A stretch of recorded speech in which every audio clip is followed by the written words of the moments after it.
प्यारे बच्चों, welcome in my channel. Chhattisgarh माध्यमिक शिक्षा मंडल रायपुर द्वारा शैक्षणिक सत्र 2020-21 माह अक्टूबर असाइनमेंट 2 कक्षा 10वीं विषय गणित आपके सामने है। निर्देश: दिए गए अभ्यास प्रश्नों को निर्देशानुसार हल कीजिए। Instruction: please attempt the questions as per given instruction. तो आइए नीचे दिए गए प्रश्नों को पढ़ते हैं और उनके विषय में हिंट और उसका हल देखते हैं।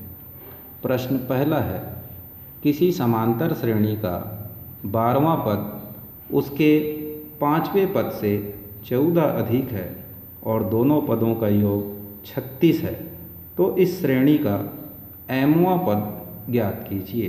Question number 1, find the mth term of arithmetic progression whose 12th term exceeds the 5th term by 14 and the sum of both terms is 36।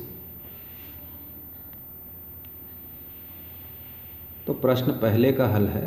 इस प्रकार के प्रश्नों को हल करने के लिए माना समांतर श्रेणी का प्रथम पद A और सार्वांतर D है।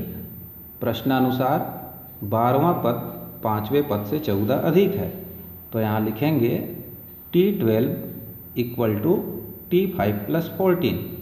और 12वां पद कैसे लिखते हैं? A धन 11D बराबर A धन 4D धन 14। समीकरण को नियमानुसार पक्षांतर करते हुए हल करने पर D का मान 2 प्राप्त हुआ।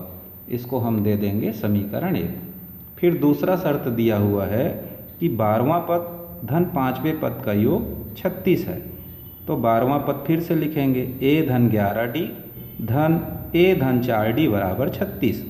और समीकरण को हल करते हुए आगे बढ़ेंगे तो D का मान साथ ही साथ 2 रख देंगे, तो समीकरण हल करने पर हमको A का मान 3 प्राप्त होगा।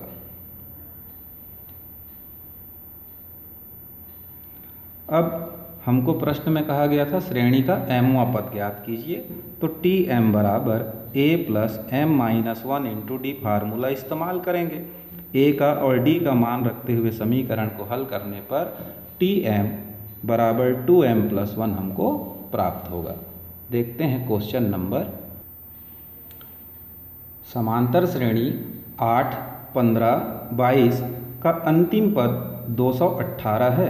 पदों की संख्या ज्ञात कीजिए। Last term of the arithmetic progression 8, 15, 22 is 218। Find the number of terms. इस प्रश्न के लिए समांतर श्रेणी 8, 15, 22 डेश का अंतिम पद 218 है, तो यहाँ हम लिखेंगे A मीन प्रथम पद 8, D सार्वांतर ज्ञात करने के लिए 2 क्रमागत पदों का अंतर लेते हैं। 15 ऋण 8 या 22 ऋण 15 करने पर D बराबर 7 प्राप्त हुआ। अंतिम पद 218 दिया हुआ है। सूत्र L बराबर A धन n माइनस 1 इंटू D में L, A और D का मान रखने के बाद समीकरण को हल करने पर हमको n बराबर 21 प्राप्त होगा। आइए तीसरा प्रश्न देखते हैं। यदि A अनुपात B बराबर C अनुपात D हो तो K नियम द्वारा सिद्ध कीजिए कि A का वर्ग धन C का वर्ग बटे B वर्ग धन D वर्ग बराबर AC बटे BD। If A ratio B equal to C ratio D, then prove by K method that A square plus C square upon B square plus D square equal to AC upon BD। सबसे पहले दिया है लिख लेंगे A बटे B बराबर C बटे D और इक्वेशन नंबर 1 बना लेंगे। हमें सिद्ध करना है कि जो सिद्ध करने के लिए दिया वो लिख लेंगे। फिर हल करते समय समीकरण 1 से A बटे B बराबर C बटे D बराबर K मानना, इसे ही के नियम कहा जाता है। तो a बटे b बराबर k को देखेंगे तो a बराबर b के मिलता है और c बराबर d के। फिर LHS लेने पर a square plus C square upon B square plus D square, तो a का वैल्यू हमारे पास क्या है ऊपर b के, तो a स्क्वायर के लिए लिखेंगे b स्क्वायर इंटू के स्क्वायर प्लस सी स्क्वायर था तो c का वैल्यू क्या पुट करेंगे d के, c का वैल्यू क्या पुट कर देंगे d के यहाँ, तो d स्क्वायर के स्क्वायर हो गया। अब इन दोनों पदों में देखते हैं के स्क्वायर कॉमन हो गया तो ब्रैकेट में आएगा B square plus D square, जो नीचे के B square plus D square से कैंसिल होने पर हमारे पास होगा के स्क्वायर। देंगे equation number 2। Then taking RHS लेने पर AC बटे BD, AC का वैल्यू फिर रखो बी के और C का वैल्यू डी के अपॉन BD, D से D कैंसिल करेंगे, B से B कैंसिल करेंगे, K इंटू के इज इक्वल टू हो जाता है के स्क्वायर। अब देखेंगे समीकरण 2 में हमारे पास के स्क्वायर आया था, 3 में भी के स्क्वायर आया था। चूंकि राइट हैंड साइड दोनों इक्वेशन में बराबर है इसलिए लेफ्ट हैंड साइड को हम बराबर ले सकते हैं और हमारे पास होगा a square plus C square upon B square plus D square equal to AC upon BD, hence proved या इति सिद्धम लिख देंगे। प्रश्न क्रमांक 4 देखते हैं। संख्याएं 10, 18, 22, 38 में से हर एक संख्या में क्या जोड़ा जाए कि संख्याएं समानुपाती हो जाएं। Question number 4, what should be added to the numbers 10, 18, 22, 38 so that they become proportional. तो चौथे प्रश्न का हल देखते हैं। माना 10, 18, 22, 38 प्रत्येक में x जोड़ा जाए, तब हम लिख सकेंगे 10 धन x अनुपात 18 धन x समानुपात 22 धन x अनुपात 38 धन x। अनुपात को फिर लिखेंगे नीचे 10 धन x बटे 18 धन x बराबर 22 धन x बटे 38 धन x।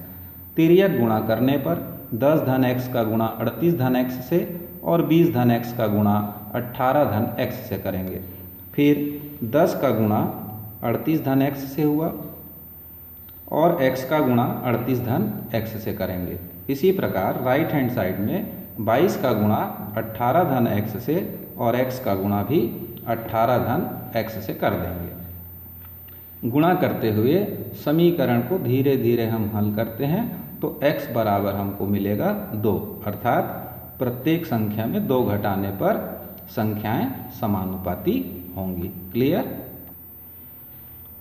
प्रश्न क्रमांक 5, y अक्ष पर स्थित किसी बिंदु के निर्देशांक ज्ञात कीजिए जो बिंदुओं 5, ऋण 2 व 3, 4 से समदूरस्थ है। Question number 5, find the coordinates of the point which is on y axis and which is equidistant from points 5, -2 and 3, 4। तो इसको हल करने के लिए y अक्ष पर स्थित कोई बिंदु अगर हम लेंगे तो उसका x कोऑर्डिनेट 0 होता है, इसलिए y अक्ष पर स्थित बिंदु P 0B है। अब जो दिए गए बिंदुओं 5, -2 और 3, 4 है, हम उसको पॉइंट A और B मान लें। तो बिंदुओं A 5, ऋण 2 व B 3, 4 से समदूरस्थ है, अर्थात PA = PB। डिस्टेंस का फार्मूला लगा देंगे, 2 पॉइंट के बीच, 2 बिंदुओं के बीच की दूरी का सूत्र लगाते हुए उनके मानों को यहाँ भरते जाइए और हल करेंगे। तो B बराबर हमको लास्ट प्राप्त होगा ऋण 1/3 और हमारा अभिष्ट बिंदु हो जाएगा 0, ऋण 1/3। क्वेश्चन नंबर 6, मूल बिंदु से होकर जाने वाली उस सरल रेखा की प्रवणता ज्ञात कीजिए जो बिंदु 2, 3 से भी होकर जाती है। Find the slope of the line which passes through origin and also passes through point 2, 3। तो हल देखेंगे। मूल बिंदु मीन 0, 0 इसको हम x1, y1 कहेंगे और बिंदु 2, 3 इसको x2, y2 कहेंगे से जाने वाली रेखा की प्रवणता निकालना हो तो प्रवणता के लिए फार्मूला m बराबर y2 minus y1 upon x2 minus x1 में वैल्यू पुट करेंगे। 3 minus 0 upon 2 minus 0 equal to 3/2, ये हमारा आंसर हो जाएगा। यानी उस रेखा की प्रवणता जो होगी 3/2 होगी। Question number 7, the table below shows the quantities of onions consumed in kilogram over 5 weeks by a person. Draw a graph between week and quantity of onion consumed. week और क्वांटिटी ऑफ ओनियन दिया हुआ है। प्रश्न 7, एक व्यक्ति द्वारा 5 सप्ताह तक उपयोग किए गए प्याज की मात्रा किलोग्राम में निम्न सारणी में दी गई है। सप्ताह एवं उपयोग किए गए प्याज की मात्रा के बीच आलेख खींचिए। सप्ताह 1 2 3 4 5, प्याज की मात्रा किलोग्राम में 1 2 3 4 5 दिया हुआ है। आलेख बनाने के लिए हम इसके किनारे एक लाइन खींच लेंगे, इसको y एक्सिस कहते हैं, और नीचे एक लाइन खींचेंगे, इसको x एक्सिस कहते हैं। नीचे की लाइन में हमको सप्ताह लिखना है और 1 2 3 4 5 लिखकर छोड़ देना है। y अक्ष की ओर प्याज की मात्रा किलोग्राम में लिखेंगे। अब जो हमारा दिया हुआ प्रश्न है उसमें लिखा हुआ है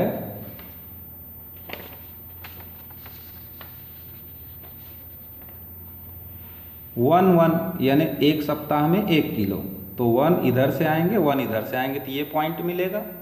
फिर 2 है तो इधर 2 सप्ताह तो इधर 2 किलो प्याज, 3 सप्ताह तो 3 किलो प्याज, 4 किलो 4 सप्ताह तो 4 किलो प्याज, 5वें सप्ताह 5 किलो प्याज। तो ऐसा यहाँ अपने को पॉइंट लेना है और उन सभी पॉइंट को स्केल की सहायता से मिला देंगे और ये हमारा आलेख तैयार हो जाएगा। साथ ही साथ इस आलेख को प्रदर्शित करते हुए हमको पैमाना भी लिखना होगा। तो पैमाना में हम लिखेंगे x अक्ष पर 10 छोटा खाना बराबर 1 सप्ताह और y अक्ष पर 10 छोटा खाना बराबर 1 किलोग्राम। इस प्रकार मैंने आपको आपके असाइनमेंट के सभी प्रश्नों का हिंट विथ सॉल्यूशन दिया।